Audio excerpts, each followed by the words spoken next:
अस्सलामुअलैकुम। एक और वीडियो के साथ मैं हूं शहबाज अली। आज का जो हमारा टॉपिक है वो पाकिस्तान और इंडिया को हम थोड़ा कंपेयर करेंगे, इतना ज़्यादा नहीं। और क्योंकि ज़्यादा मेजर डिफरेंस नज़र आ रहा है कि इंडिया अब कहाँ पर पहुंच गया, पाकिस्तान कहाँ पर है। और इनकी जो प्रोजेक्ट्स हैं वो ज़्यादातर, इनकी जो इकनॉमी है दोनों कंट्रीज़ की, वो किस पे डिपेंड करती हैं। और किस तरह से बेनिफिट जो है वो इंडिया ने लिया है, और लेकिन पाकिस्तान उन चीज़ों से नहीं ले रहा। तो अगर हम बात करें, जैसे कि इनका आज़ादी का दिन एक ही दिन है, ऐसे समझें। 75 साल दोनों को हो चुके हैं, लेकिन इंडिया पावरफुल कंट्रीज में आते जा रहा है, लेकिन पाकिस्तान और बैकवर्ड जाता जा रहा है। ठीक है। अब इनकी जो दोनों कंट्रीज की अगर हम इंफ्रास्ट्रक्चर और इकोनॉमी की बात करें, तो ये दोनों कंट्रीज का ज़्यादातर जो इनका जो जीडीपी डिपेंड करता है वो इनके एग्रीकल्चर पे डिपेंड करता है। ठीक है। और इसके अलावा इंडस्ट्रीज पे है, लेकिन बहुत कम है। इंडिया अपनी इंडस्ट्रीज पे काम कर रहा है, जॉब अपॉर्चुनिटीज क्रिएट कर रहा है, लेकिन पाकिस्तान में अभी इस तरह के इनिशिएटिव नहीं लिए गए। इसके अलावा ये दोनों कंट्रीज रोड्स पे काम कर रहे हैं, अपने रोड एक्सपेंड कर रहे हैं, ट्रांसपोर्टेशन एक्सपोर्ट इम्पोर्ट जो है ना एक्सपेंड कर रहे हैं, ताकि एक्सेस इजीली हो सके हमारा। हम आगे फॉर एग्जांपल किसी भी कंट्री में जाएं तो इजीली हम जा सकें। जैसे कि पाकिस्तान ने चाइना चाइना तक एक रोड बना दिया है, और हम पाकिस्तान से चाइना इजीली जा सकते हैं 60,000 में। और इस तरह से हम ट्रेन के जरिए टर्की जा सकते हैं। अब ये भी इनिशिएटिव कर रहे हैं कि हो सकता है कि हज के लिए भी लोग ट्रेन के जरिए जा सकें। पॉसिबल है, कर सकते हैं। तो ये अपने ज़्यादातर रोड्स को एक्सपेंड कर रहे हैं, ट्रांसपोर्टेशन को ज़्यादा प्रमोट कर रहे हैं, ट्रांसपोर्टेशन को ज़्यादा जो है वो एक्सपेंड करते जा रहे हैं। ठीक है। इसके अलावा इंडिया के लिए जो सबसे ज़्यादा बेनिफिट है, और इंडिया की पॉपुलेशन। ठीक है। इंडिया की पॉपुलेशन पाकिस्तान से 4 गुना ज़्यादा पॉपुलेशन है। और इंडिया का जो जीडीपी था 2019 में 94 ट्रिलियन डॉलर्स था। और लेकिन पाकिस्तान की अगर बात करें तो पाकिस्तान का 2009 में 19 में जीडीपी जो थी वो 295 बिलियन डॉलर्स थी।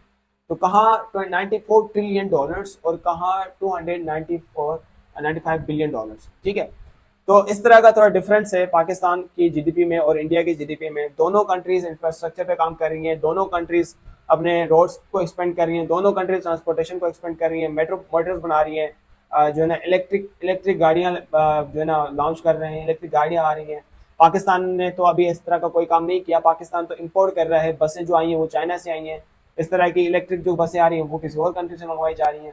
लेकिन इंडिया ने अभी रिसेंटली जो मर्सिडीज बनाई है, इलेक्ट्रिक मर्सिडीज बनाई है, तो इंडिया मेड इन इंडिया है, इंडिया ने खुद बनाया है। इस तरह से इंडिया और भी मल्टीपल प्रोजेक्ट्स कर रहा है, मेट्रो बना रहा है उस तरह से। तो पाकिस्तान ने भी मेट्रो बनाया, नवाज शरीफ की हुकूमत में मेट्रो बनाया गया, ग्रीन लाइन बनाई गई, और इस तरह से ऑरेंज लाइन भी बनाया गया कराची में। तो अभी पीपल्स बस चलाई जा रही हैं। ठीक है, तो मतलब सिंध में। और इन्होंने ये पीपल्स पार्टी ने किया है। तो ज़्यादातर जो इनका काम है, वो पाकिस्तान का जो काम है वो इंडस्ट्रीज पे कम फोकस है। जॉब अपॉर्चुनिटीज थोड़ी इतनी ज़्यादा नहीं बढ़ाई जा रही। लोग ज़्यादा अनएम्प्लॉयमेंट पाकिस्तान में बहुत ज़्यादा है, जिसकी वजह से पाकिस्तान की जो इकनॉमी पे तो बहुत ज़्यादा इफेक्ट पड़ रहा है। ठीक है। इंडिया की पॉपुलेशन ज़्यादा है, इंडिया जॉब अपॉर्चुनिटीज़ क्रिएट कर रहा है, इंडिया की जो टेक्नोलॉजी है वो ज़्यादा एडवांस है, इंडिया की जो एजुकेशन है वो ज़्यादा एडवांस है।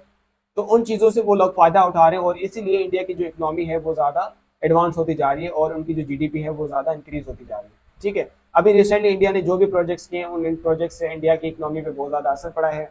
और इंडिया का अभी जो करेंसी की हमने बात की कि इंडिया की करेंसी अब 18 कंट्रीज में वैलिड है। और इंडिया ने ये जो इलेक्ट्रिक कार बनाई वो इसके ज़्यादा भी बहुत ज़्यादा इफेक्ट है, बहुत ज़्यादा इंपॉर्टेंट है। और इस तरह के मल्टीपल प्रोजेक्ट्स जो है इंडिया वो कर रहा है। ठीक है। और ये चीज़ है कि पाकिस्तान, अच्छा पाकिस्तान के बारे में ये है कि लोग जितना जा रहे हैं पाकिस्तान से भाग रहे हैं। लेकिन मैं समझता हूँ कि अगर गवादर पोर्ट का इनिशिएटिव किया जाए, गवादर पोर्ट अगर स्टार्ट हो जाए और यहाँ से तिजारत शुरू हो जाए, तो गवादर पोर्ट से पाकिस्तान जो है ना बहुत सी जॉब भी क्रिएट कर सकता है, और पाकिस्तान की जीडीपी में बहुत ज़्यादा इफेक्ट पड़ सकता है, और इंक्रीज हो सकती है, फॉरेन रिजर्व हमारे पास आ सकते हैं, लोग इन्वेस्टमेंट कर सकते हैं। तो अभी भी अगर लोग गवादर की तरफ इन्वेस्टमेंट कर रहे हैं, करें, पाकिस्तानी करें या फॉरेनर्स करें, तो उनके लिए बहुत ज़्यादा बेनिफिट होगा कि फ्यूचर में जब गवादर पोर्ट स्टार्ट हो गया, तो गवादर पोर्ट जो है वो 3 स्टेट्स को, मतलब 3 रीजन से ट्रेड कर सकता है। एक चाइना, सेंट्रल एशिया में, और मिडिल ईस्ट में। सेंट्रल एशिया में डिफरेंट कंट्रीज आ सकती हैं, मिडिल आ जाती हैं, मिडिल ईस्ट में डिफरेंट कंट्रीज आ जाती हैं, और चाइना तो चाइना की आपको पता है। तो ये 3 कंट्रीज हैं जो पोर्ट्स के जरिए इनमें ट्रेड की जा सकती है गवादर पोर्ट से।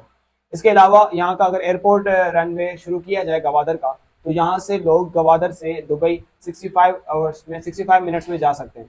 ठीक है। तो इतना ज़्यादा जो है पाकिस्तान अपनी कर सकता है। और पाकिस्तान ने अभी नया जो इनिशिएटिव लिया है कि उन्होंने रशिया से ऑयल एक्सपोर्ट मतलब जो है ना ऑयल लिया है, और अभी जो है पाकिस्तान रशिया से ही मतलब जो है ना डिस्काउंट में ऑयल ले रहा है। तो पहले जो पाकिस्तान ऑयल लेता था वो उसको थोड़ा महंगा पड़ता था सऊदी या दुबई से, सऊदी से, लेकिन अभी जो रशिया से ऑयल ले रहा है, क्योंकि रशिया को भी कोई ना कोई चाहिए था जिसको ऑयल बेचा जाए, क्योंकि रशिया ने जब यूक्रेन पे अटैक किया और उसकी वजह से रशिया से अब यूरोपियन कंट्रीज वो ऑयल वहाँ से नहीं ले रही, ठीक है, तो बैन कर दिया गया है, और इसकी वजह से रशिया को भी नीड था कोई उससे ऑयल वगैरह ले।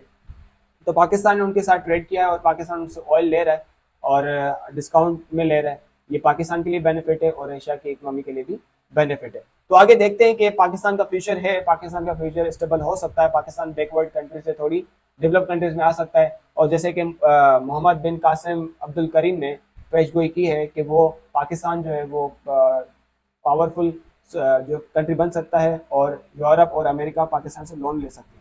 तो मुझे जो लगता है हो सकता है कि अगर ये ड्रीम सच भी होगा तो ये गवादर पोर्ट की वजह से पाकिस्तान पावरफुल बनेगा और सी पे की वजह से पाकिस्तान पावरफुल बनेगा, और इस तरह के डिफरेंट प्रोजेक्ट्स की वजह से पाकिस्तान की इकोनॉमी में इजाफा आ सकता है और पाकिस्तान स्टेबल हो सकता है। तो उम्मीद करते हैं कि पाकिस्तान स्टेबल हो जाए, और क्योंकि ये रमज़ान के महीने में बना था, हो सकता है कि इसमें अल्लाह की कोई ना कोई जो है पाकिस्तान के लिए कोई बात हो इसमें। ठीक है, तो मिलते हैं नेक्स्ट वीडियो में इंशाल्लाह।